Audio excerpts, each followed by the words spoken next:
कैसे बे एकदम चुपचाप बैठे मुड़ी और माँ के कहीं बरोबर असन।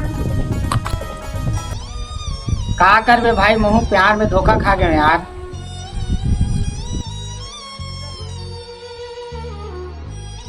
तोला समझातो रे, प्यार मोहब्बत भारी बेकार चीज है, लेकिन समझू था तुम इतना कैसे बैठे में। कैसे यार ते कैसे मुड़ी और माँ बैठे कहीं बरोबर असन। बताए जरूरत नहीं, एक शकल देख के पता चल गया वो टूरी चक्कर में कांदा खाए नहीं पोरा। टूरी चक्कर अब भारी बेकार है। कैसे फ्रिज के पानी पियला करसक पानी नहीं मीठा है। समझो।